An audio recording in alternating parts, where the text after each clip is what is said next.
I want to thank everyone for joining us this morning. My name is Brian Pitts, and I'm the Assistant Director of the Latin American Institute here at UCLA.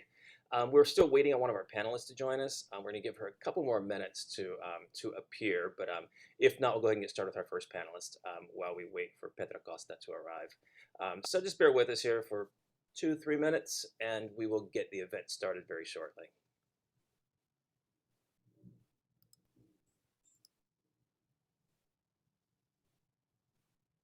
So Alex, how has your quarter been? Yeah, it's been really good. There we go, Petra. Hi. Now it can be told, I've known Petra since she was 3. She doesn't remember anything about this because she was 3, but I had a Fulbright in Minas Gerais, and I was staying with her family, and so that meant I was staying with Petra. So there we have it. So there's a long lineage here. I think we'll start the program now.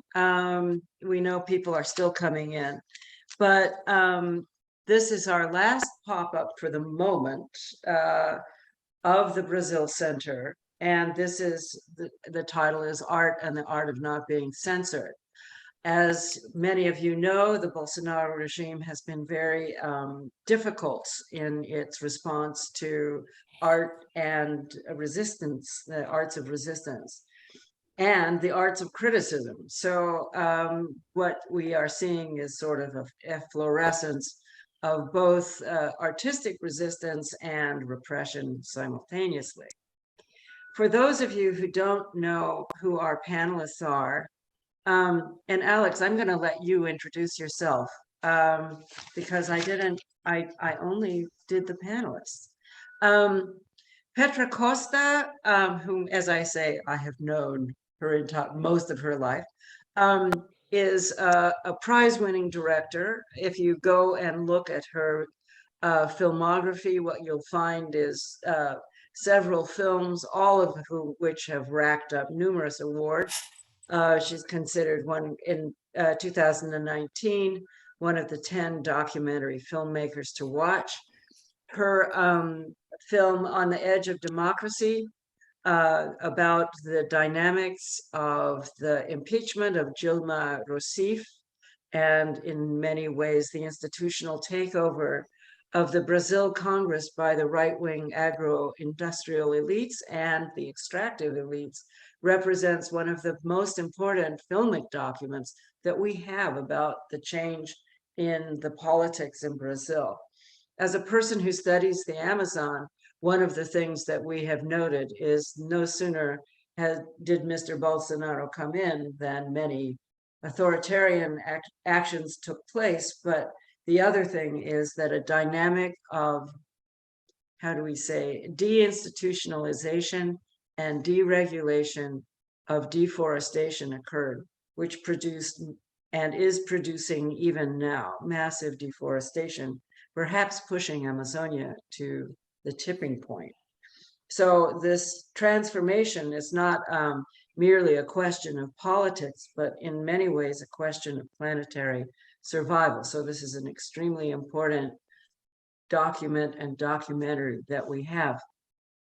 Marcus Colon, I met actually virtually through his film, Environmental History, which is a journal of, amazingly enough, environmental history, sent me his film to review. They don't usually have film things sent out to reviewers, but it's on Fordlandia. It's on, let's say, one of Brazil's more famous enterprises at integrating agro-industrial dynamics with industrialization. It's the modernization and modernity of approach into Amazonia, basically replacing local systems with inserted ones from elsewhere, plantation systems.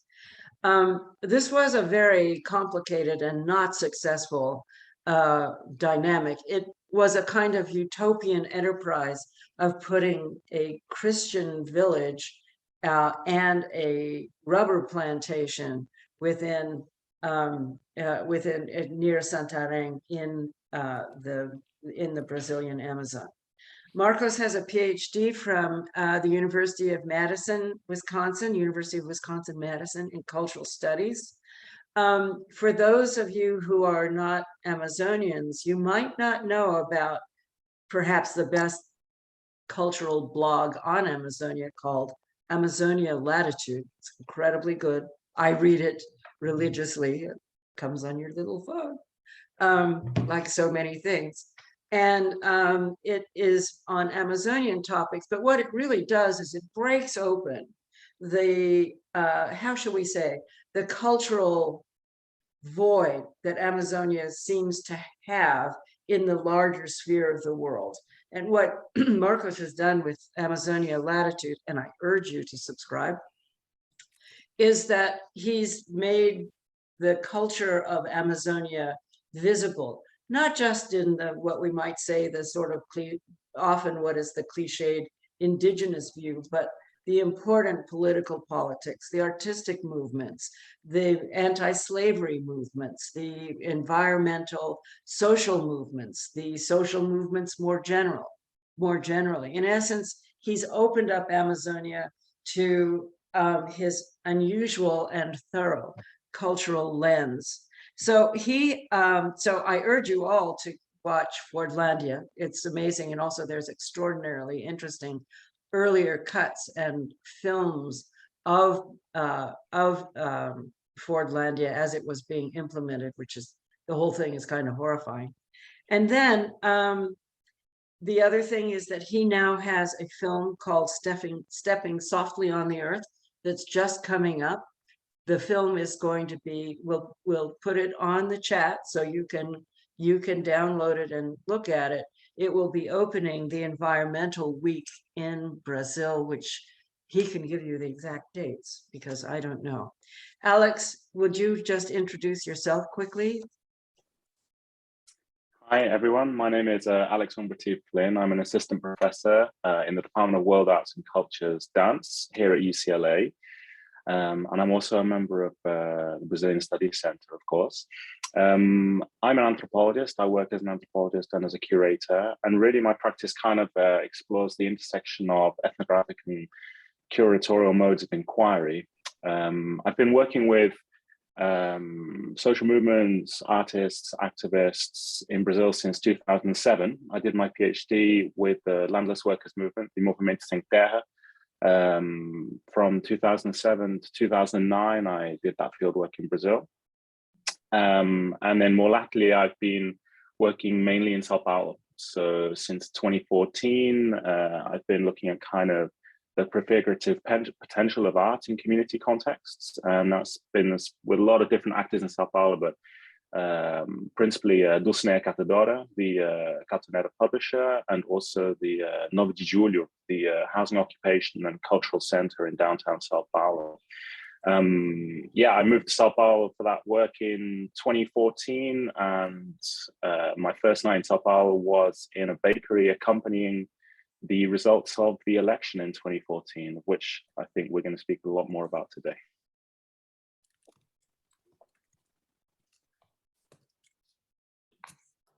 You're on mute, Susanna. I'm muted. Petra, you're going to start us off.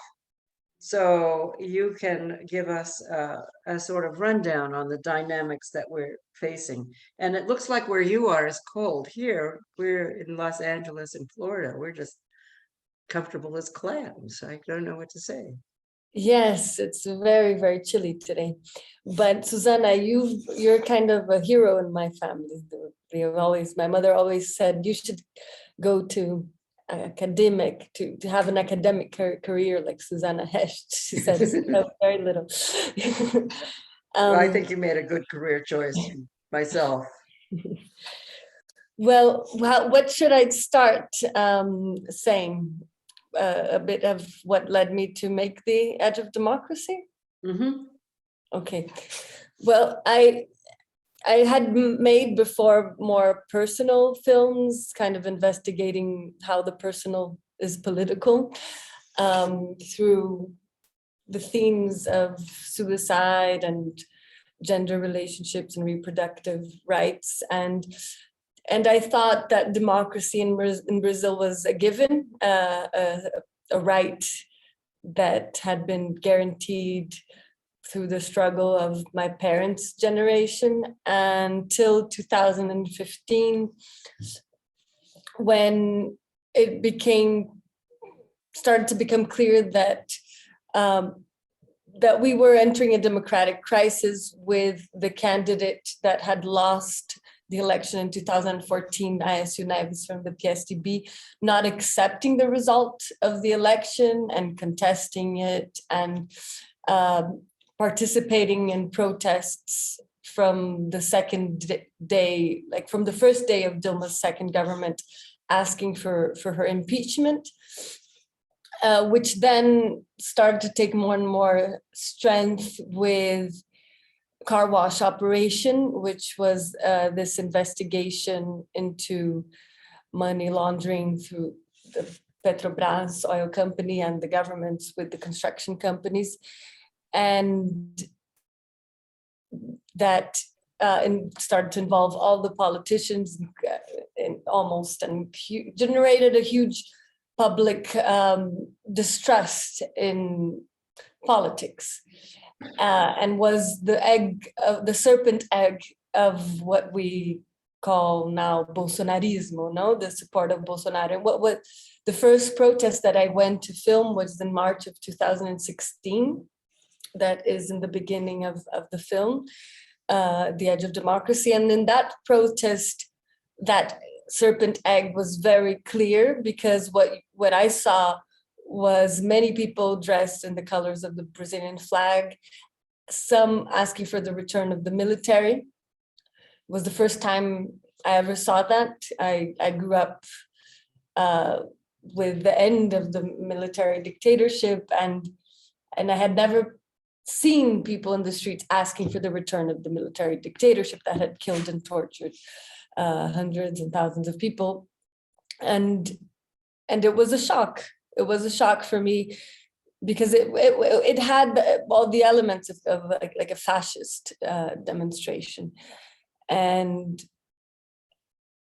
at that moment, I decided that I had to really dive into what was going on and understand where that desire for the return of the military was coming from, and what was actually happening. So soon after the impeachment process began in Congress, and so I went to Congress with our team to start filming. I thought for like a week, because it was very unclear if it would happen or not. And once the impeachment vote happened in the lower house, which was a shocking moment, the moment where Bolsonaro dedicated his vote to Dilma's torturer, General Justra, then we decided it became clear that the documentary would continue throughout the impeachment, but as soon as the impeachment ended, that we would have to go, and that chapter would only finish with the election of the next president. And one book that helped me understand a lot what was happening and not distrust so much my gut feelings, because I started to doubt my own beliefs when people were defending, and the entire media of Brazil almost was defending the impeachment. My instinct that was an undemocratic move, I started to distrust it, but I came back to trust it after reading How Democracies End by Levitsky and Zblat, because it was very clear that what they say in the book is that once you start disrespecting kind of the unwritten rules, unwritten norms of democracy, which is mutual respect and forbearance, you're opening the way for an authoritarian leader to come. And I think Brazil has become really a manual for how that happens. And it really starts with disrespecting the results of the election. I think that ISU's move was very crucial. ISU Neves' move was very crucial in that moment. And it's very troubling, because I believe that the media did not know what they were feeding into, because they were incentivizing all these protests against Dilma, and they didn't know that years later those protesters would be the ones attacking them, and that president that was kind of fed by them would be the one censoring the media and the Supreme Court as well, which kind of authorized the process in many instances, and it started to revise their behavior after what is called Vaza Jato, when all these leaks came out showing that this corruption investigation of car wash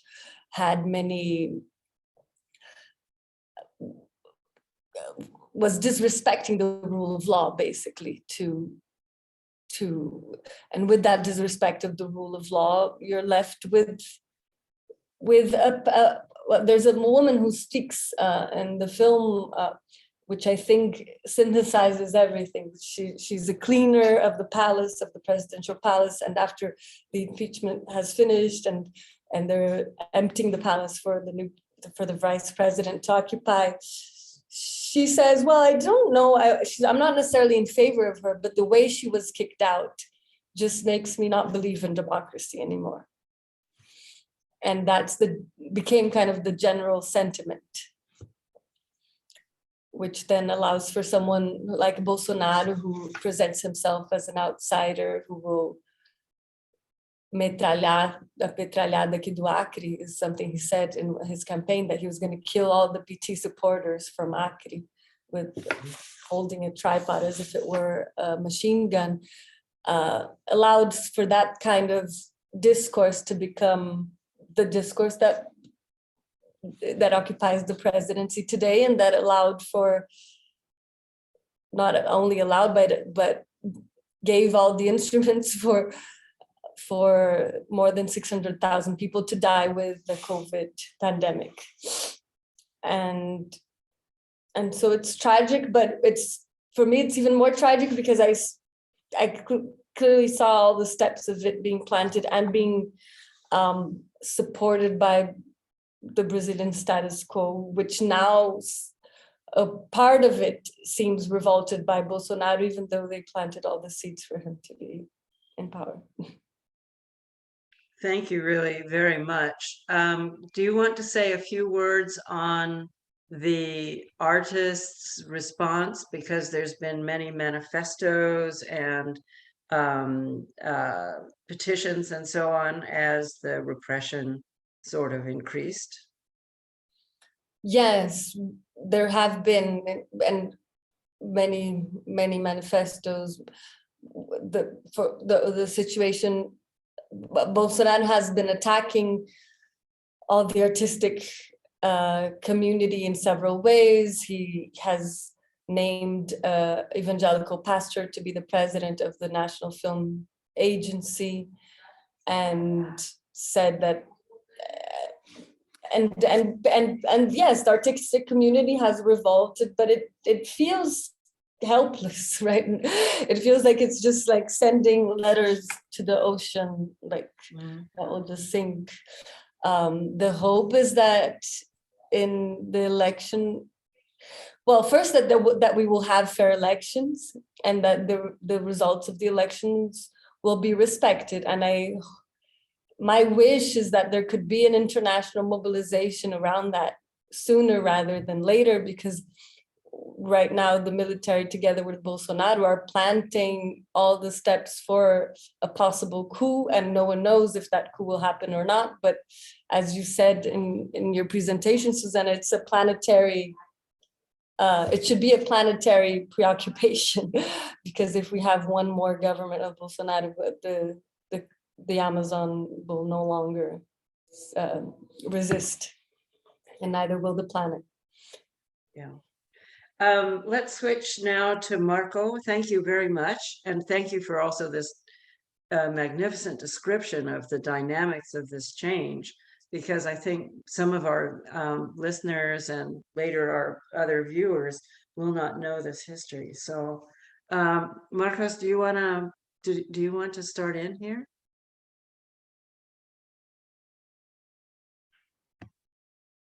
You're muted, Marcos. It's the usual. You're on mute. Yes, Thank you, Petra. I want to share my screen here for a second, and then I will do a intervention here myself and send something for myself, and then I'm gonna review the other computer because I have to share my screen with you guys. I just realized that. First of all, thank you, Susanna. Thank you, Ryan. Thank you, Alex, and thank you, Petra, for your work and what you have been doing has been wonderful inspiration for all of us that fight for democracy. I wanted to share my screen here with you guys, and then I think you guys can see that. So, so I divide my presentation today in few aspects. I don't know if I'll be able to cover all of them, but just to give you a little sense of where I am, I'm gonna try to read because I don't want it to in my other computer here, and just to have a little bit sense of not lose my, I would say, my track. But so I divide my talk in talking about majority. Democracy is a concept that I see that really applies for what is happening in Brazil right now, and some forms of censorship in the dictatorship of 1964, forms of censorship that are not necessarily dictatorship, and then we can just dive into this more. But I decided to bring this as studying up this with the Constitution of Brazil, which is a very important foundation document that really informs us about certain things that somehow Brazilians itself, they do not know. They don't understand they have rights. But as a director of Beyond Fordlandia, which is in short, is analyzing the past and present of the soy industry in the Amazon for the exploration of rubber for more than 9 years by Henry Ford and others after 9 years after that.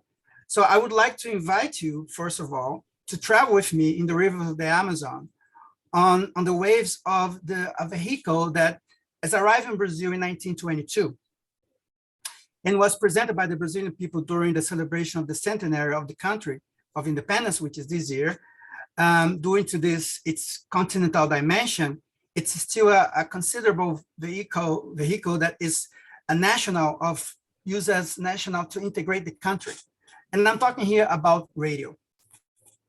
And I decided to bring this discussion about censorship, arts and censorship, but move a little bit towards to the Amazon, which is, I think, is more in my backyard. And then I said, so I decided to go in that direction. But it's not by chance that in 1960, during the military dictatorship, they used the radio as a communication strategy, based on this motto, which is integrate, not to giving away or not to deliver, integrar para não entregar, was taken as an ultimate consequence by the military regime in that particular time. They were afraid that the invasion of the Cuban stations, national territory, all kind of situation there. But the fact is that they built some very important structure out there in that particular time, which is about 6 kilowatts of power, which means that Brazil has these transmitters. They're still the only ones capable of speaking simultaneously in the 9 states of the legal Amazon. So basically, ondas curtas, short, waves that they really can communicate in real time, special all this in force was embodied with the creation of the Radio Nacional de Amazon in 1977, and that's a very important moment, this creation of this radio, the Radio Nacional de Amazon. You have to remember that particular time was dictatorship, but at the time the station used the fact of being absolute, was a hegemonic broadcast, in the whole, I would say, the whole country. Message aimed to strengthen this, perpetuate some ideology, undoubtedly. So, but not by mistake. Somehow this also betrayed the foundation idea of Roquete Pinto, which is the patron of radio in Brazil, who dreamed a radio for education, not necessarily to pass on ideologies. And he said, I want it to be the service of the population that had no access to books or school. That was the main goal that Roquete Pinto had in that particular time. So for many years, the Radio Nacional da Amazônia was a radio that spoke from Brasilia to the Amazon and not from the Amazon to Brazil, just to be clear here. So but anyway, there's a lot of things there that it is very important to us to think about. But just to highlight short here, with the end of the military dictatorship in the early 80s, the constituent process that unfolded in the seventh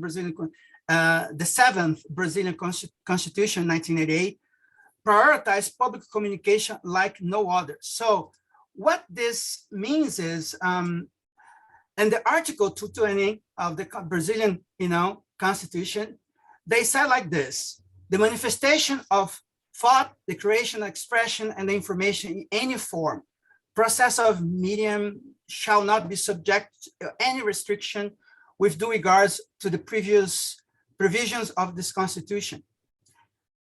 No law shall contain any provision which may represent a hindrance to full freedom of press in any medium of social communication with due regard to provision of Article 5.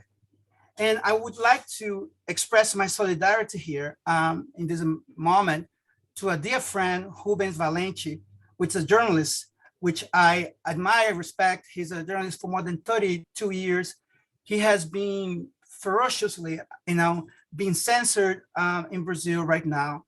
And he has been, asking for help and to pay this penalty that this federal Supreme Court judge imposed over him.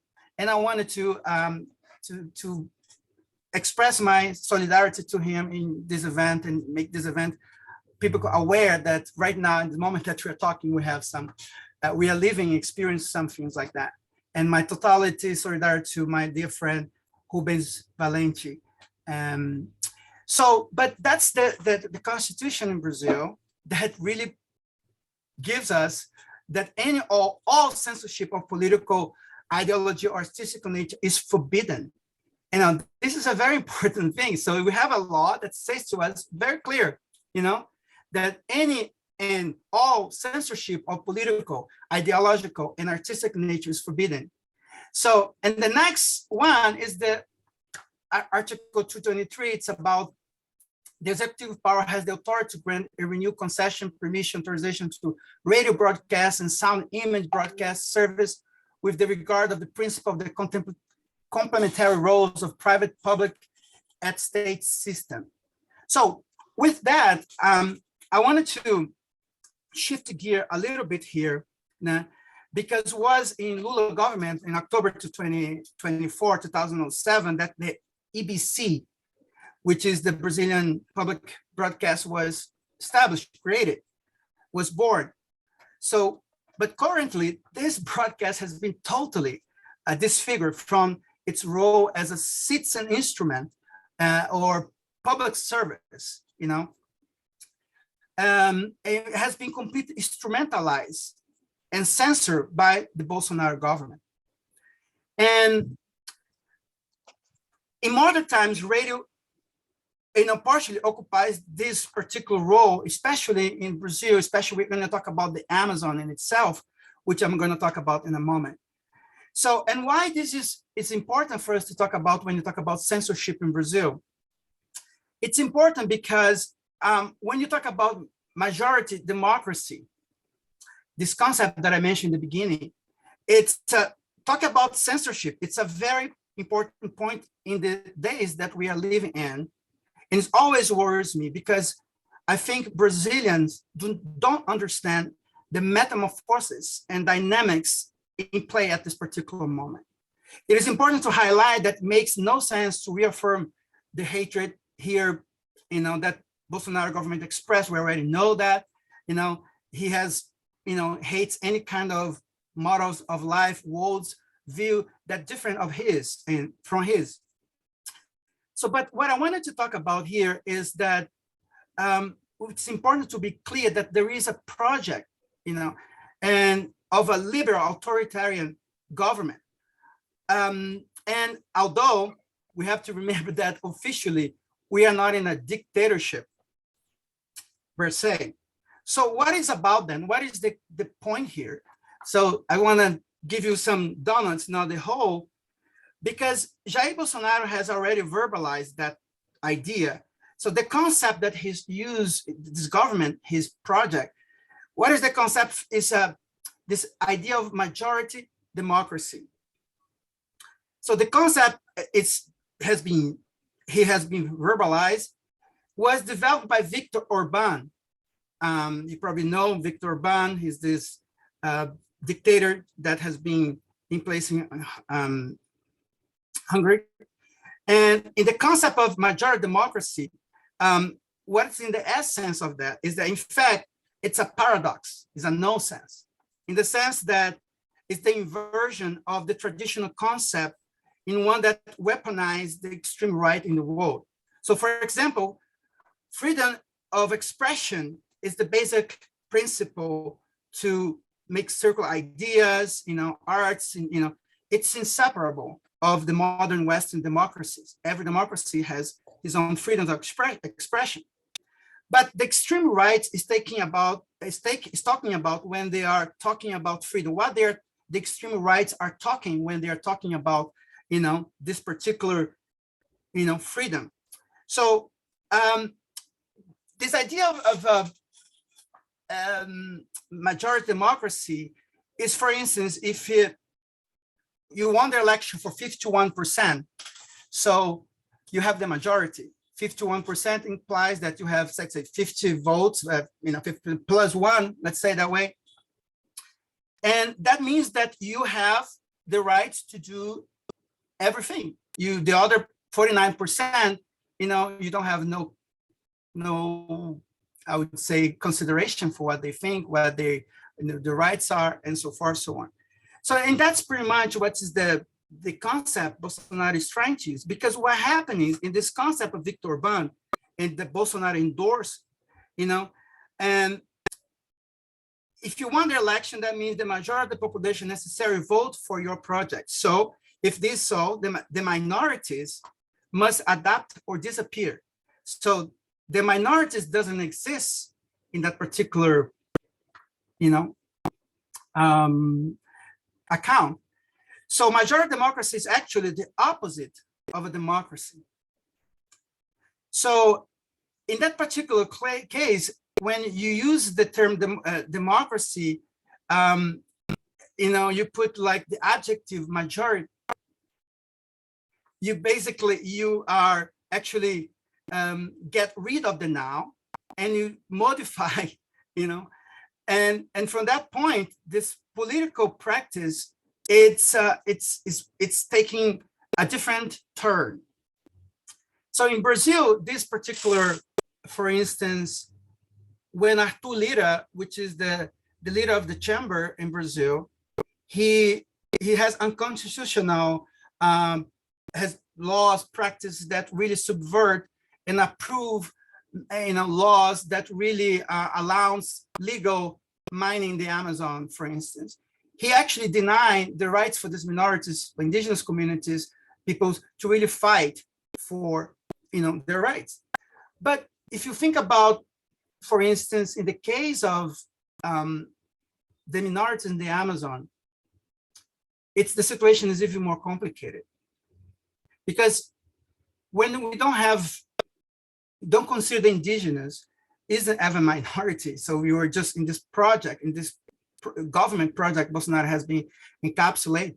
We see more troubles, and because what we see there is that the government itself has an agenda, and the agenda is to, in the case of like Arthur Lira, for instance, every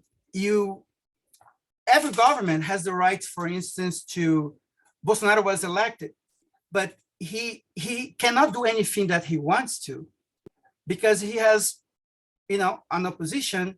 He has people that can question he cannot do anything, impose everything that he wants over, just because he thinks he can. So what you see this in this concept of democracy majority is that he's trying to impose his own wish over everybody else. So in the case of Arthur Lira that I mentioned before, it's like a tractor, he's passing, votes directly, and then, and for instance, things that I have been addressed in my films. So, and move on here. What's behind the censorship in several reports that I have been documenting here, and is in the last few days, is the false argument that repeats itself. Jair Bolsonaro wins the election, so he has the right to impose his agenda. No, he doesn't. No, and he doesn't have the right to impose his agenda, because that's a democracy. We live in a democracy, even though you have some facets over there that he tried to impose. If he won the election, it's clear that there will be a shift in the direction. Of course, he won the election. There is a shift in this. There is more, his agenda is okay. He has some, but we have to have some kind of, room for dialogue there. So therefore, censorship is not instituted from a formal institutional point of view, but it has been used in all possible and imaginary aspects, always with the same argument. What is the argument? Is that the importation of Brazil, of the concept of this majority democracy, was important to Brazil, as developed by Victor Orban. Rose's objective is to start from a free and democracy election, which was Bolsonaro, the first one. And he wanted to, to eat inside out the institution, destroy all the institutions, democratic institutions with them, and equip them with the perpetuate themselves, to perpetuate himself in power and increase authoritarian government. And if you think it's very scary. And what I put here together, it's, for instance, in this graphic, we have the attacks on journalists during the Bolsonaro government. So you see now in 2019, 2020, 2021. So this is the annual report from the Brazilian Association of Radio and Television Broadcast. So if you look for the censorship of EBC, which is the Empresa Brasileira de Comunicação, what you see, it's more staggering. It's even more complicated. Because what happened is the EBC, he lost his function as a public service. So the Radio Amazonia was created to communicate with people in the middle of, like, for instance, if you are na Terra do Meio, like Rio Iriri or Rio Afrosino, like you have 50 hours by boat to get from point A to point B. And those people use the radio to receive information, to be, to be aware of things. But what's happened now is a completely dismantle of this particular structure. The radio was particularly evaporated, and the program, which was Amazonia, Brazil Amazonia. Not only that, as you can see that, I mean, there is a lot of this attack on that has been from inside out. And what is more even bother is that how Bolsonaro, it's in the beginning, if you remember, Bolsonaro said, I wanted to get rid of the EBC, I wanted to sell that. But against the the Minister of Economy, he didn't. So there is a very interesting report that shows that Bolsonaro, just presence in the EBC has been about 160 hours. So, which means that it's more than 1.5 Brazilian soap opera from the first chapter to the last chapter. So, and there are this cartoon for kids, and they get in there, and talks for 1 hour, and that has been a way of censor, but change completely the function of the ABC. I mean, and who is most affected in the case of the Amazon has been the communities, the riparians, the quilombolas that has been. There is programs they create, like there is a program called Ghost. I mean, I think the indigenous people don't want to talk about ghosts, but anyway, I'm just to give you one example that how they subvert the function of this instrument, which is by impose a completely shift. And there is in my conversation with a lot of people anonymously on working there, how their reports, they cannot talk about, for instance, Maria Franco. It's a name that you cannot even mention. If you want to talk about specific aspect, minings, if you talk about things that really are important to us for the people to be aware of, there is themes and topics that they are censored out of the bat. So it's very interesting because you can move on here and you can see that there is other facets on this process that I want to just bring here quickly.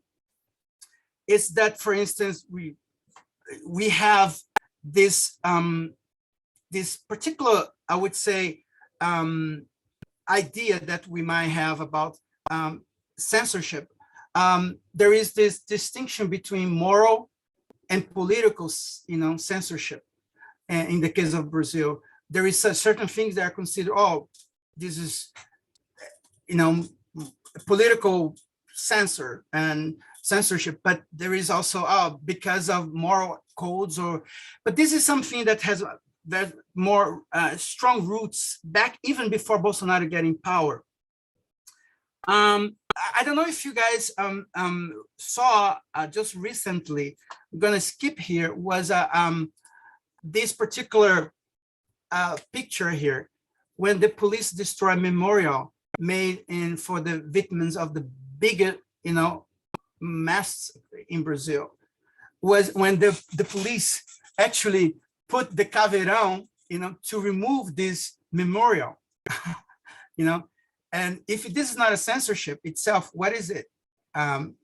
But just to give some examples, because there is a lot of myth when you talk about censorship in Brazil. For instance, the dictatorship, I'm finished with that. During dictatorship in 1964, and then sometimes we have the idea of split separation between what would be political and moral censorship. Censorship would be when, so for instance, we have like a serious censorship, like we have like Chico Buarque was prevented to sing a song, or for instance, other musicians or Caetano and so forth. But then there is a very interesting character, Cassandra Rios, which was a woman that it's being prevented from publish her lesbian novels during the dictatorship. She was the biggest censor person during the dictatorship, Cassandra Rios. But people don't say that as maybe it's immoral, immoral to talk about. This is not there is somehow idea that political censorship and moral censorship, and sometimes there's some myths there. And sometimes we need to understand that there is no such thing. And sometimes the other aspect that I wanted to highlight here is that there is the aspect that the dictatorship, the censorship, is dumb. The censorship is something that is, remember when you have the musical festivals and you have all this, and sometimes we thought, well, they do not catch the message. And nowadays we think they're dumb. I think there is nothing dumb in that. There is a project right now in course in Brazil against, as you can see, there is this project more visible and more somehow invisible. Somehow you see in the case of Wagner Moura's, Marighella was very visible, but the way they act is very interesting. How so? The way is because the instrument, it's not necessarily a censorship as in the time of dictatorship in 1964, because in that particular time, there is a particular organ, instrument, the federal police, that they say, oh, I will, this document is offensive. There is an office that really declare what is approval, what's not. But nowadays, it's not like that.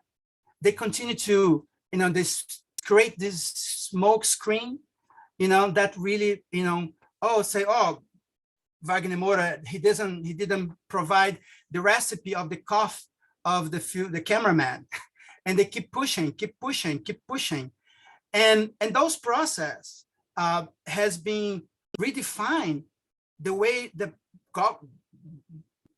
Bolsonaro project has been redefined censorship, because he created different mechanisms inside of, but also he captured all the institutions, and they use that, like he used the FUNAI, and like he used the, Comissão de Anistia, when he used different, even the police, the federal police. So there is a process that really they are working from inside out, and by occupying them in the strategic positions. For instance, with Damares, when Damares, for instance, is attacking, say lousy things, funny stuff about girls, boys, blue and pink, all these kind of things that sometimes sounds like funny, but there's nothing funny there. There is the project. Damares is in the center of this project. The cultural minister, it's in the center of this project by creating hindrances for artists, their culture, and try to really send the message about how this has been is something that is bigger than we might think. So finish. I want to just not to miss the opportunity to show this case by attack of by type of attack in against like assaults, aggressions, judicial decisions, vandalism, threats, intimidations, and offenses. So this also is about, from the Brazilian Association of Radio and Television Broadcast that has been documenting and all this process of attack against the democracy. I finish with that. Okay, thank you very much. So we have sort of the deeper history of this dynamic of censorship and the rise of authoritarianism and the whole dynamic and the shift from, let's say, an agency of censorship to a kind of Foucauldian expansion, as well as very active repression. Alex, would you like to comment now? Yeah, of course. Well, first of all, thank you so much to Petra and to Marcos for being here and sharing their thoughts with us, from these two really great works that they've put together that we're kind of discussing today. And of course, the topic for today is art and censorship in Brazil.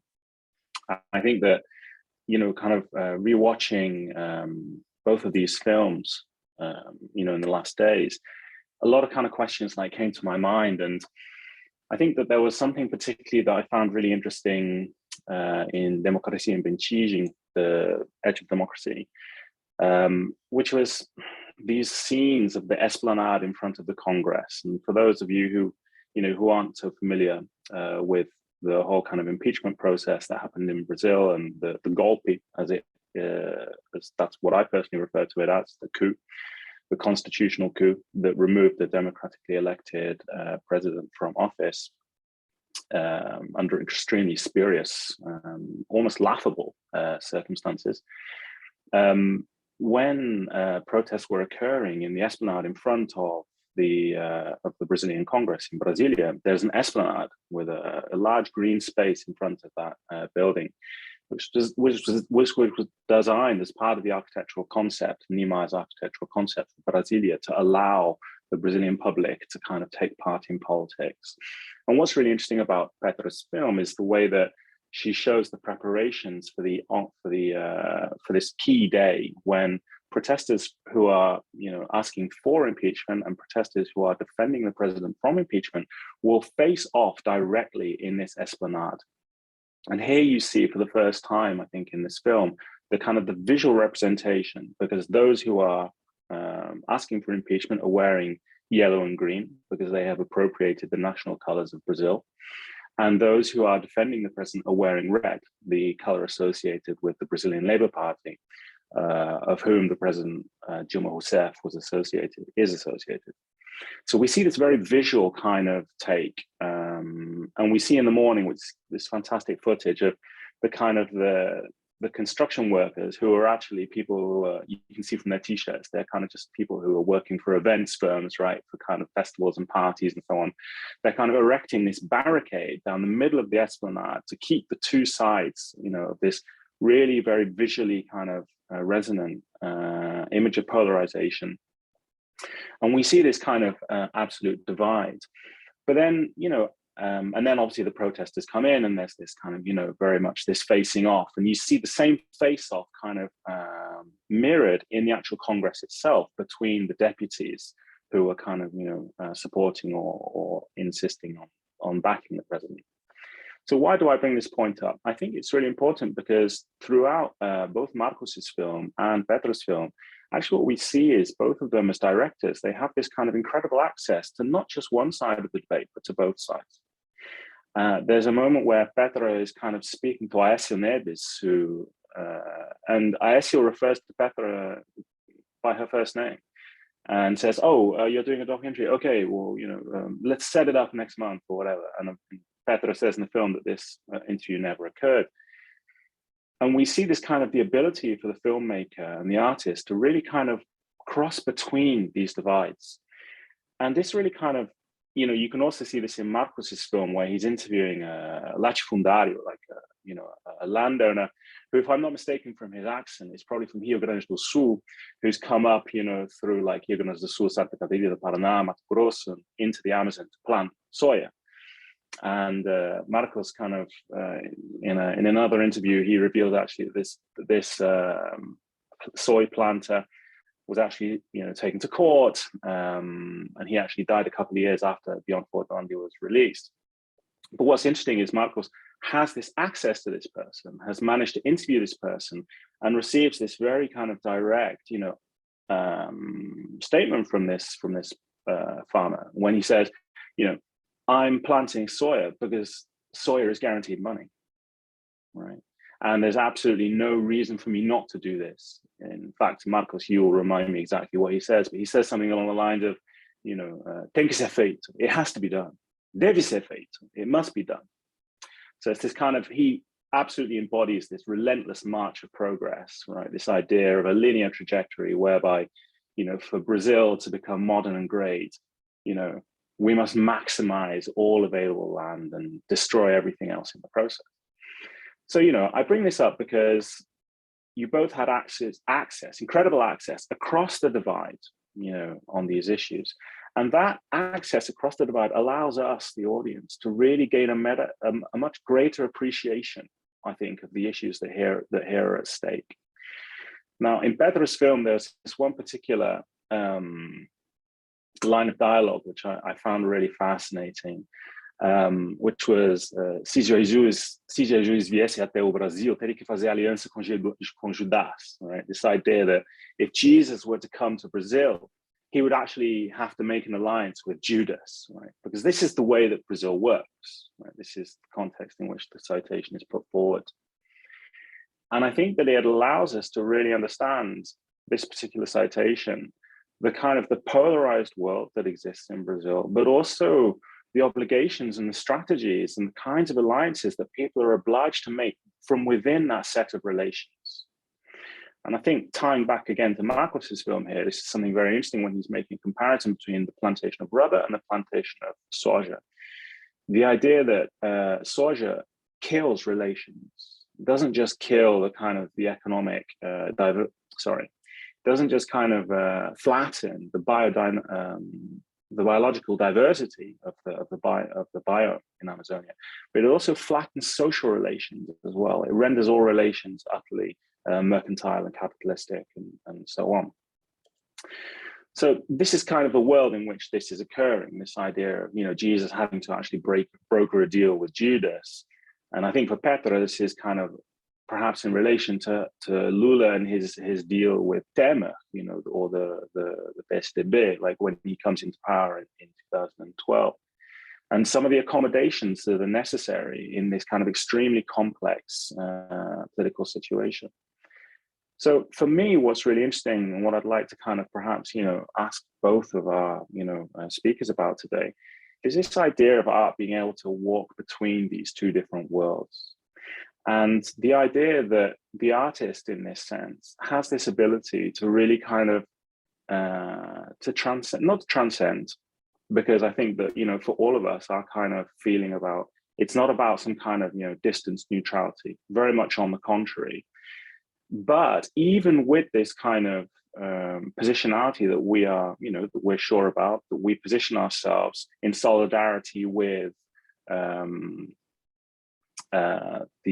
indigenous groups that we've talked about, the journalists we've talked about, the people that are being marginalized and damaged by Bolsonaro's government, that there is still this opportunity through this kind of artistic practice to be able to create this kind of open social interstice that allows this fuller picture to emerge.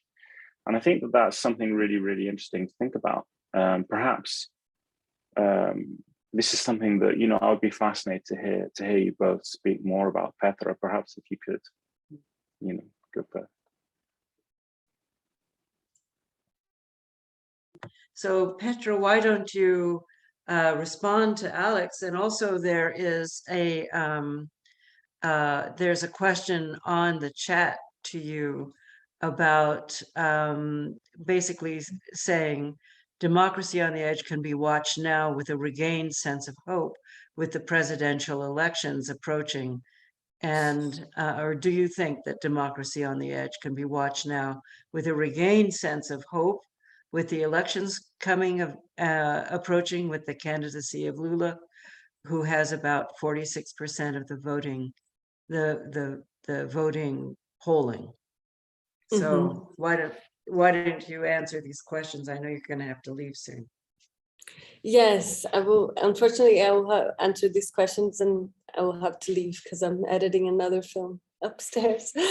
But, well, this question of access was quite tumultuous because, for example, I remember when we started The Edge of Democracy, when we got into Congress trying to film the impeachment vote, Eduardo Cunha was the president of the Congress at the time, and he made the access to the Congress very hard for everyone. And people were very revolted, saying like, this is the house of the people. It's never been so hard to go in and out and get access. And we only got access because the one who was the first secretary, he is actually a supporter of Temer and Cunha at the time, and a conservative politician. But luckily, his cousin was one of the main photographers of the Cinema Novo, and he had an appreciation for cinema. So he gave us an authorization. But we would never, as it was interesting, because as soon as Temer assumed, we never again were authorized to enter the Palácio do Planalto. And yeah, like it changed completely, and our name was like vetoed from even entering Congress. We would only enter Congress accompanied by if a congressman or a senator would take us in. And now, and one thing that impressed me hugely in the difference, I was not there in Lula's inauguration in 2002, but I had access to the images of that inauguration. And it was like a crowd of people in the Esplanada, as you say, with no barriers whatsoever. And they were jumping in the espelho d'águas, the water pools. And it was just a beautiful scene. And when I went to film Bolsonaro's inauguration, there were like 10 checkpoints. And to get past each checkpoint, they had to check all of you, and you couldn't even take in a bottle of water. People were fainting of thirst, and they would give you a little plastic cup, and they would announce every 5 minutes that there were snipers on top of the buildings in case anything happened. So it really became kind of a controlled state, and the people who had the media, all the reporters complained a lot that they didn't even have a place to stay. So just, yeah, in terms of access, everything changed. And Bolsonaro doesn't speak even to Globo. He only gives, or the New York Times, he only gives interviews to Record or ABC, as Marcos was saying about that. There's a very interesting report in Piauí this month about how ABC became a state, similar to Fox News in America, a spokesperson for the president. And I don't know if that answers what you asked, Alex, because what you said was so much wider, but help me to guide my answer if you'd like. No, I think that that is kind of exactly the kind of idea that I was kind of getting at, this idea of access, and the idea of the artistic process kind of being able to somehow facilitate that question of access. That there's something about the artistic process that allows us, or allows the artist to kind of gain this, to be able to move across that metaphorical, actually, as you in your film, you show this quite literal divide at certain moments, obviously not all the time, but there are certain channels, as you have kind of pointed out, that kind of somehow, this kind of, the cousin of the first secretary who had this interest in, like, cinema, that allowed and facilitated this access. But I think there's also the question that we have in the chat, which is really interesting, which is, I think there's a couple of things in the chat, actually, like people kind of saying how important, your film is in terms of resuming this whole process, especially for Brazilians, a generation of young people born after 2000, to show the whole process that Brazil went through. And, this idea that, do you have a regained sense of hope, with the elections in coming up in October? I'm worried. I'm very worried, because after 7 years almost of every hope being squashed, and of all institutions having been completely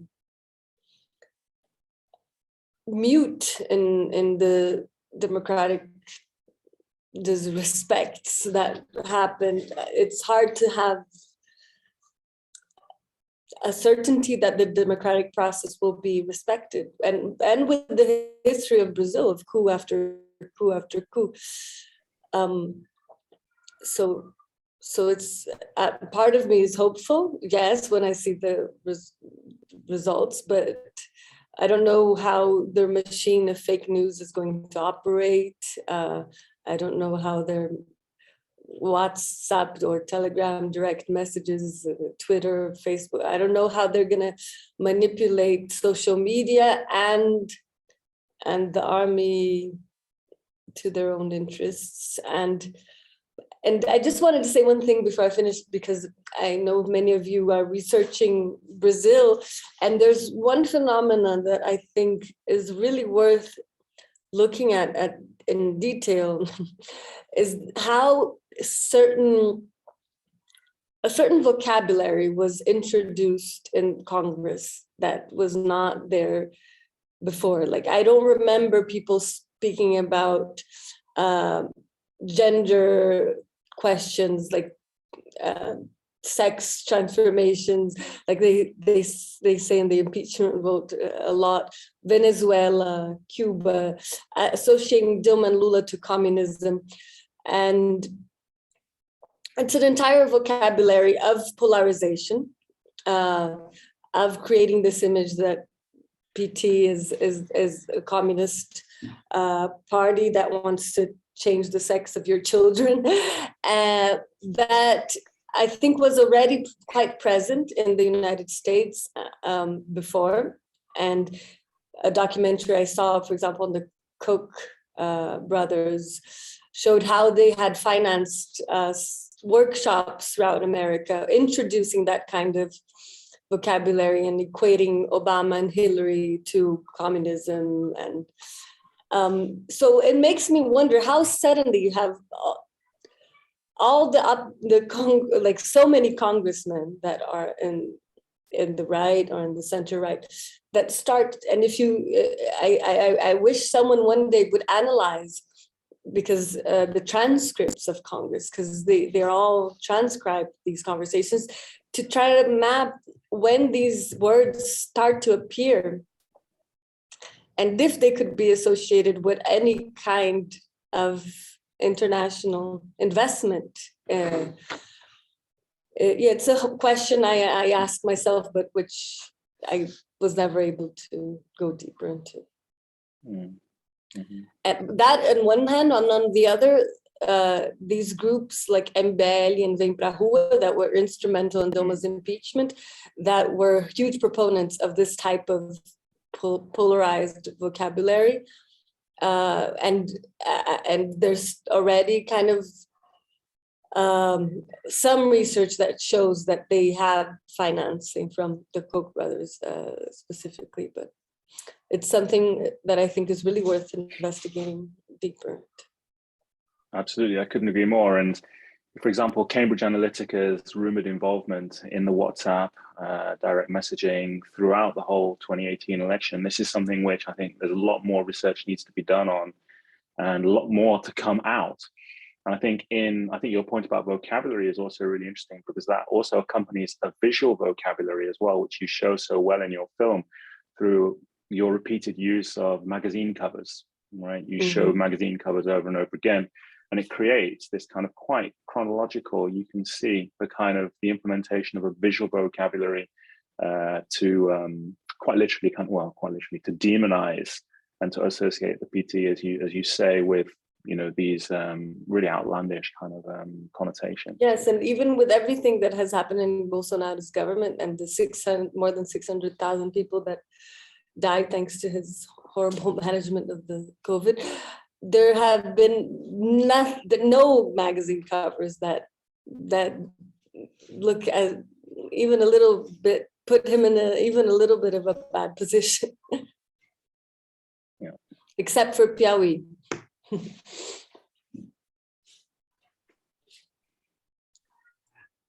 Yes, I just wanted to say, Petra, that the report was by Luigi Masta that you mentioned about the ABC on Piauí. It's a very interesting report that unfortunately it's blocked. It's not open for public, it's just for who has subscription. I wish they opened that, because I think it's important to people to know. But to address the question that Alex mentioned about the access, I think that today it's impossible to do the film the way that I did in the Amazon, due to the process that we are facing right now. Especially, for instance, Santarém, when I was filming, all the council, the Câmara de Vereadores, the council chamber there, it's completely dominated by Bolsonaristas.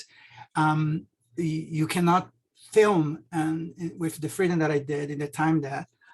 So the access that I had in that particular moment, I was just in the Amazon. I was in Paraupebas, passed for Serra Pelada, went to Vale, to the Carajás to film there.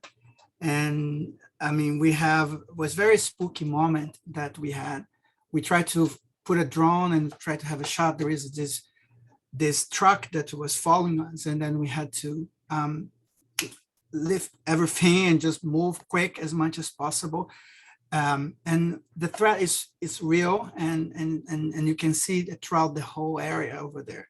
So in that sense, the access into the Amazon has become more and more, not only for us, I would say, that comes from outside, but even for the local people there. They are fighting the indigenous communities. They are specifically right now facing challenges on, which is in itself, it's disturbing, because you can imagine when I was filming my next film, I went to an area that has just a day before been completely destroyed. So the indigenous leader, Cacique, who is in the film, that took me over there, we spent until 1 o'clock in the morning deciding if he was deciding, make a decision, can I go with you early in the morning? So the thing was, we left around 5 o'clock in the morning and he came along to guide us. He did not leave the car. So he was in the car because he was afraid, because he was in their own land. When I first met him, he was in a session. I met him in a therapist, in an analyst. Can you imagine an indigenous cacique in a therapist, session, because he was trying to, the traumas that he's been experiencing in their own land, because some of his, parentes, brothers, and they're also favorable to the miners, in the case for soybean, and has been, attacking him. So for instance, he is being very much affected by it. But the access, for me, what really most captured me in that particular moment was he was in his own land. And even inside of his own land, he was afraid to step out of the car to do so we did. He was in the car, very much afraid. And we put the drone, we did the shot, and then we came back, but he wasn't easy with that. So I would say that the access right now in the situation, if you think about to have another term, which you hope nothing that sort happened, but will be devastating, because as I was trying to propose a radical concept here about ontological censorship. And what is the ontological censorship? In other words, is that is because the other is not considered. So the Amazon, as you know, this empty, consider this, green hell, or whatever in terminology we know, got to use to know about. This land without people, as Euclides da Cunha, Susanna knows very well. But I would say that, but if there is no other over there, if the idea that Bolsonaro is trying to implement in the region to really censor those communities, peoples over there, if you do not get the other to exist, so we don't need to have censorship, because there is no other there, number one. And the other thing too is that, this report that Petra mentioned on POE addresses, and I also have access to a lot of the reports that they did.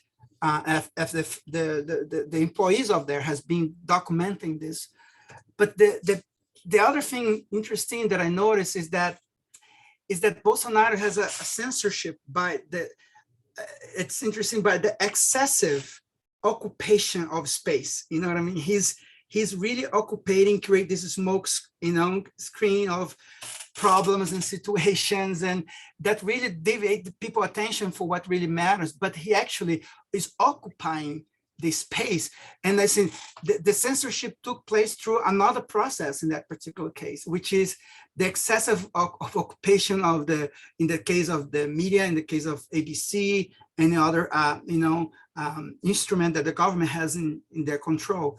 In the case of the ABC, it's very, very, very strategic. in that particular realm, because he find out. Just for one example, in that particular, Viktor Orban, he gave for his oppositor 5 minutes in 4 years. You know what I mean? And can you imagine 5 minutes in 4 years for the, and it was in a, not prime time, it was just during the morning. In this particular case, Bolsonaro is using the ABC as a way to really occupy, the narrative, and bringing, but also they are preventing the function of that was in the constitution of this public radio station, that to fulfill his own duties, to the community, for this, civilians and citizens, in the case of Brazil in the Amazon. So I think that there is this kind of interesting dynamics here. Some people has access, some people do not, but the access is very, it's corrupted there, the access to the information there. But the other hand, so if you go there hands-on and go, it's a very different dynamic, because they receive you with bullets and then they're challenging you. And I experienced that in my previous films as well, and then to the uttermost. And then we have to be conscious of that. It's a project very well established. Can I just quickly jump in here, actually, Susanna? Would you mind? Sure. Just to quickly say that as I mentioned at the top, I was in Sao Paulo throughout the whole period of 2014 to 2019. And something really, just on this particular point, Marcos, really struck me, which was, it was the 17th of March, 2016, and it was in the middle of the impeachment process. And Dilma was making her reaction to this ongoing really conspiratorial process, like seeking to remove her from government. And she broadcast, "We won't let Brazil be brought to its knees by those seeking a coup." So this was a very important moment when she issued this proclamation. But what really draw my attention to this is where this proclamation was made. So you would expect this proclamation from the sitting president of the country, in a process seeking to remove her, would be made via mainstream news. So it would be on Global, or it would be, whatever, like the equivalent of like CNN or whatever. But this actual proclamation was made on a YouTube live stream via the hashtag Jornalistas Livres TV. So it struck me at the time, this is the sitting Brazilian president issuing a defense of her constitutional right to govern the country. And she is so deprived of airtime that she's having to make this on a live stream via YouTube. And at that point, it really struck me the Vaza Jato that Petra mentioned, and she actually details in her film, this kind of conjuncture, that very famous leaked audio recording of Juca, where they say, look, we just need to get Dilma out. It'll be, we've got everyone lined up. We've got the Supreme Court. We've got, we've got all the, the things in place. And obviously the media is part of that. And I think that censorship is important to consider in this kind of sense, because again, actually, as Lula says in a quotation from Petra's film, 9 families in Brazil control the entire mass media. And so there's just like a very, very limited space for these perspectives, that, as you say, are sort of subject to this epistemicide, right? Or in your phrasing, a sort of an ontological kind of flattening. In which these can occur. And I think that's actually why the role of the arts is so important in this sense, because within the military dictatorship, if we think back to 1964 to 1985, a key work for me is Ligia Pape's Divisor, this performance with the white sheet in which 100 people poke their heads through it and then move together in public space.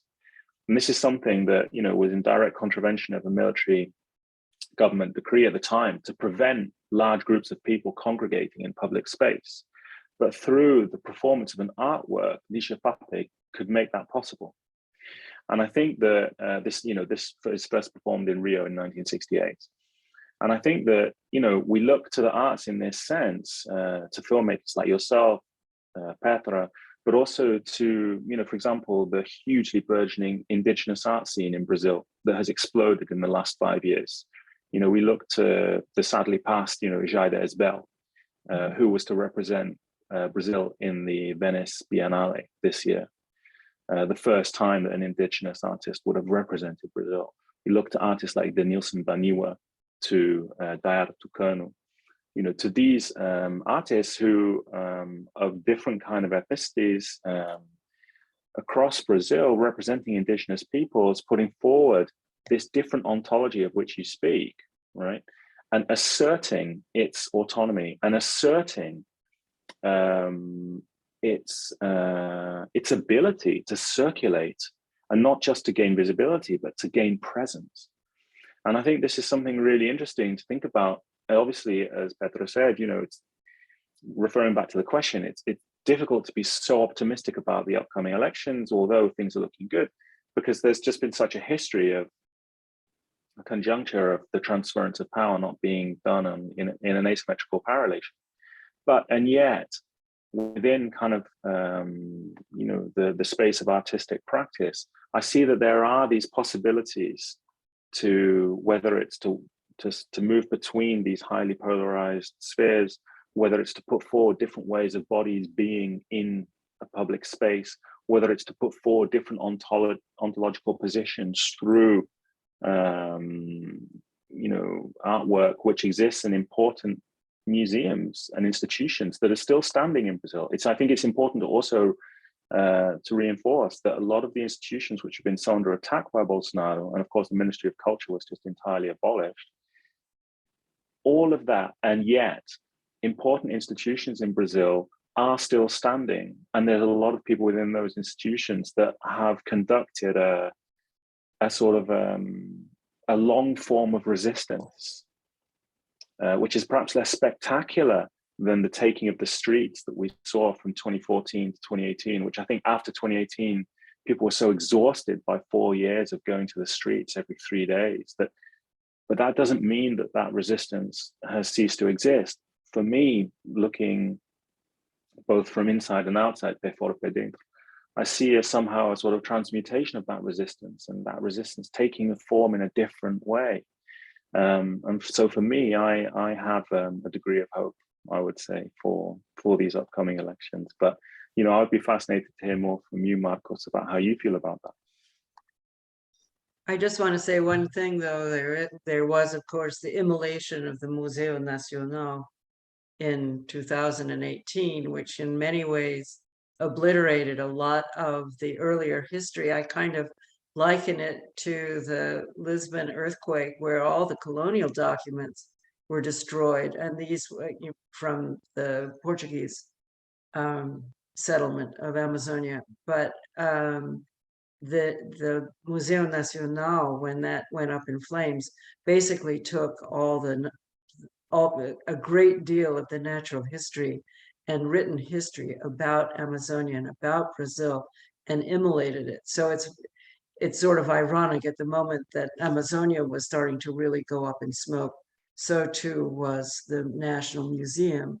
So in the sort of simultaneous loss of biotic and historical, socio-historical, cultural heritage at the same time. It's pretty, and they, once they're lost, they are kind of lost for good.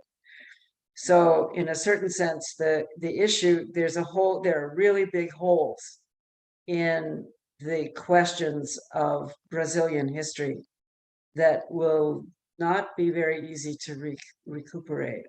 So in this sense, what we are starting to have now is the art that we can be generating now, and that's at the margins, that's not in a national thing, that's not in a sort of ceremonial space, but is in a sort of decentralized universe.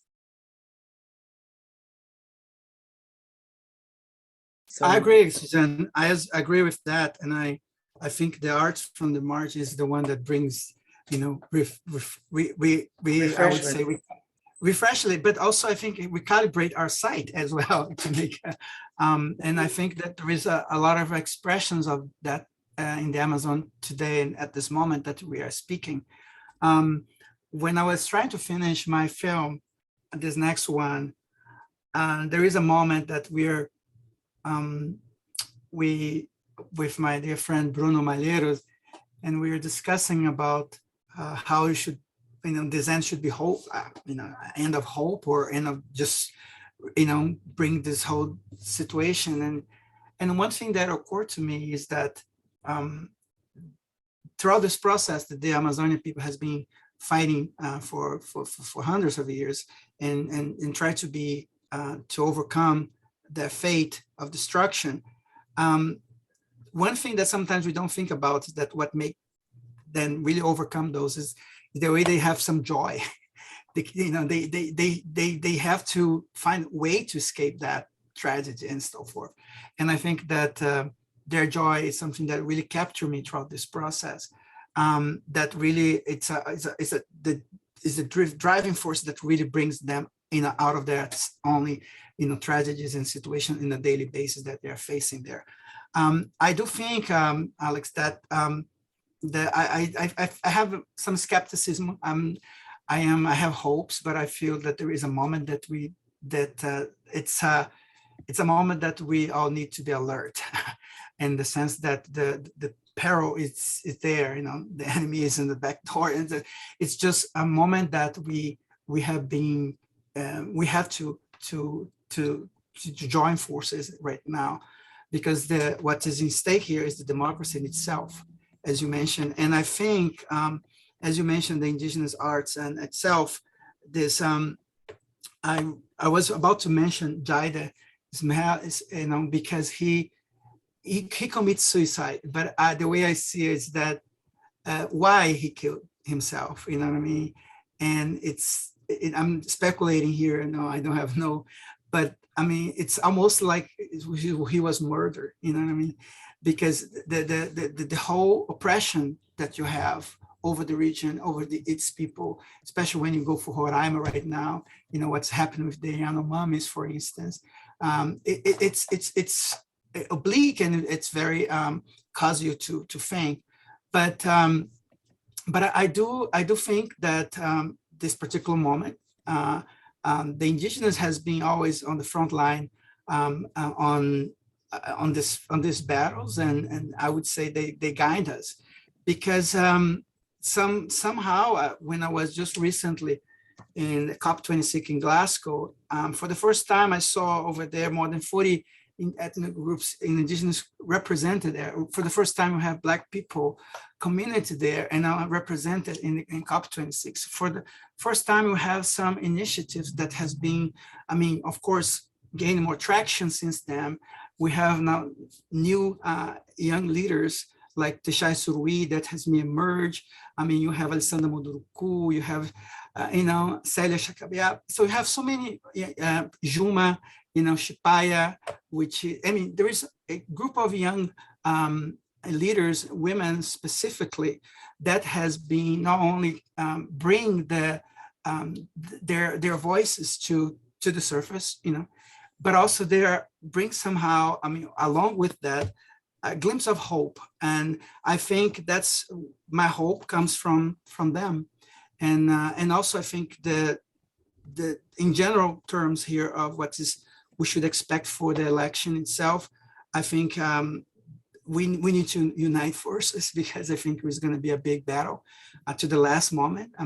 If there is this lot of speculation, I don't want it to get in there, because we have to fight. There is, and as the indigenous people has been, as I said, fighting for 500 years or more, just in that particular case. And I think we also have to learn something, the resilience. And I think this particular moment is this particular need for a fight for democracy. And I think we can use our arts, we can use the instrument that everyone might have on their disposal. But I think if the art is one element, let's use it, let's make that happen. If you have, I don't know, your venue of, communicate, I don't know, but I think we cannot cross our arms and think that it's said and done. No, we have to, go, but, continuously fight until the very end. So. There we go. If there are other questions, there's a question from my student Gabrielle, which is, how do you think the next government can strengthen and democratize cultural institutions, policies, and funding? Of course, the assumption is that Bolsonaro will leave, and we don't know. Would it be possible to patch the hole? And what about improvement from what was in place in 2019? So the question is fundamentally, and I think everyone who works in Brazil and especially in Amazonia is going, there's been so much dismantlement of the institutions. There's been quite a bit of biocultural erasure. So can we recuperate? Can we regenerate from the, if we are allowed to, from the previous, from the Bolsonaro time? So what do you think? I'm gonna just, I have someone at my door here, so I'll be Well, right back. I thank you for the question, and I don't know who, but Gabrielle, I think, Gabrielle, it's going to be very difficult, and it's going to be a slow process. I think we are facing a terrible and difficult moment. In the sense of, when you think about censorship, I always, in my case, because I work with the Amazon, I look to the Amazon, and we think about, Gabriel, for instance, that the people can scream out, the people can, bring their protests, and some of them can, some are completely invisible there. But the forest it's silent. The forest cannot, the forest has been destroyed, as you can imagine.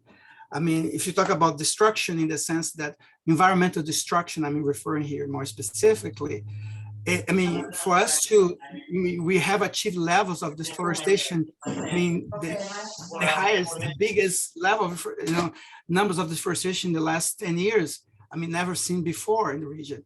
And the political scenery, you see the devastation in the arts. We see how the institutions, has been completely, cohesive, implode, and I think that, yes, would be possible. I'd say yes.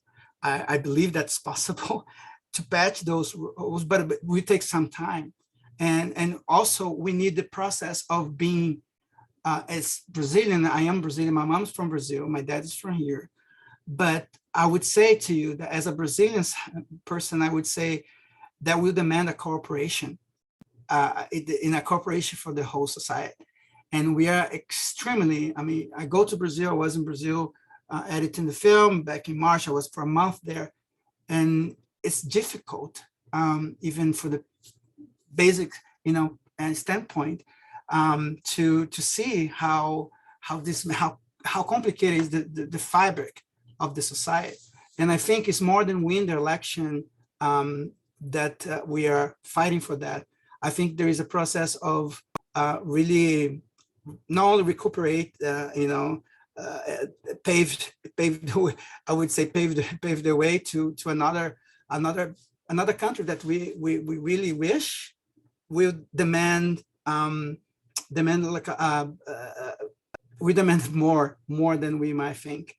And I think that also there is, in the case of, when you think about, I was ruminating over this process with myself, with other friends, close to, on the front line of creation, and even thinking about in those particular terms. In the case of the Amazon, I think there is there is a degree, I would say, more. So I was just recently traveling, and throughout the whole, from Marabá to Carajás, the amount of destruction and that you see on the landscape there, the amount of intervention from different systems in the region. As you see, Bolsonaro won in all countries pretty much on the Amazonia Legal. The only loss in the state of Pará. So So for instance, if you think about how can we recuperate, if you use your word, how can we rescue that region? How can we, so that's will demand a lot of effort, institutional, the state, government, local authorities. Just for one example, don't try to be pessimist, but the state of Altamira, you know, and just recently we have like numbers of death there. You know, the municipality of Altamira, which is in Pará, which is where Belo Monte was built. I mean, it's in complete chaos. So the people are urging, you know, for help and for security. People that we have been following. There is a Erasmo Teófilo. It's a man in a wheelchair, you know, that is fighting for completely village, and his family has been threatened. So I think we live, first of all, I think the first mission, Gabriel, is just we need to win this election. We need to fight for that. Then we have a big, huge process of building the country that wants, and again, so, and all the effort would be necessary. I'm not sure if I answer your question, but just to give you some insights here, where I stand and what I have been seeing in the first hand over there in Brazil recently. And it's a long way, it's a big shot, but we first have to make that happen in October. So, and then move on.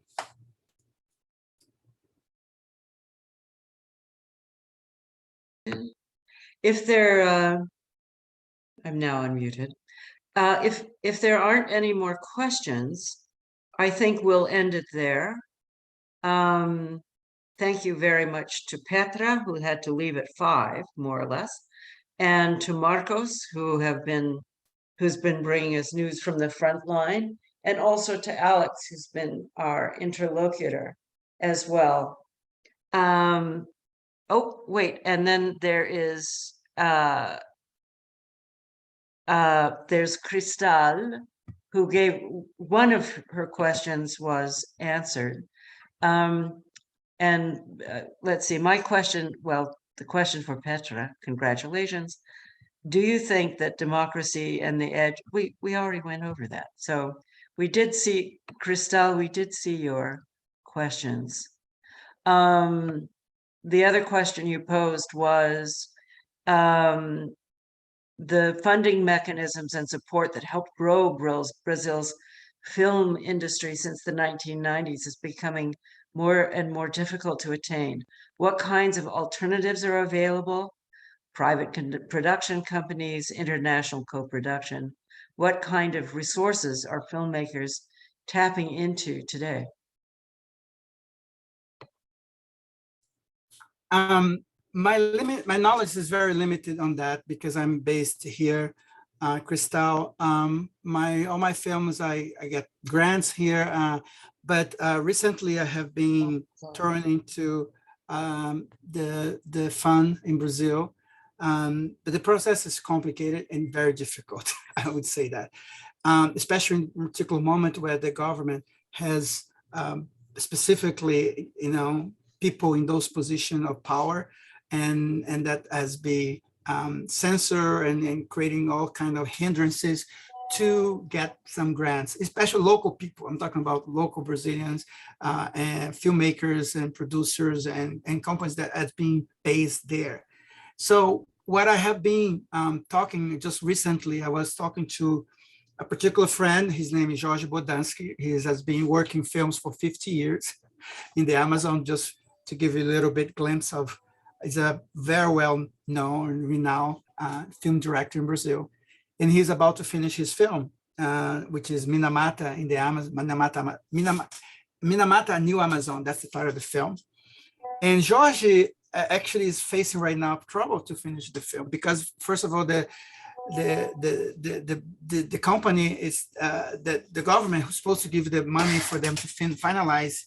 I mean, talking about process of final, you know, make is coloring, editing, sound design, and those things has been put on hold because they have been waiting for, you know, specifically the support that the government supposed already to have been given to them, but because, as I said in my talk, the difference between the censorship during the dictatorship in Brazil, 1964, was in that particular time, Cristal, they create some offices that really was responsible to give, yes or no for some projects, and they tell you, oh, this project it's against the moral or the standards of the society, or is against the government and so forth. But right now, the censorship that has been Bolsonaro has been redesigned this whole dynamic of censorship, because they, in the case of Marighella, they were waiting for Wagner Moura's film, waiting for the film to be approved. They did not say, oh, it's delayed. They did not say the reason. They say, oh, we're missing some documents here. And they continue to, creating these hindrances one after the other. And that's the way that has been institutionalized those kind of, new kind of, censorship. Because in the case of Wagner Moura, he cannot say, well, the government censorship, because they do not say, why they're denying, the okay to the process go on, but they just create this blockage, one after the other. And in the case of Bodansky, he has been now, the film should be finished by now. It's a very important film.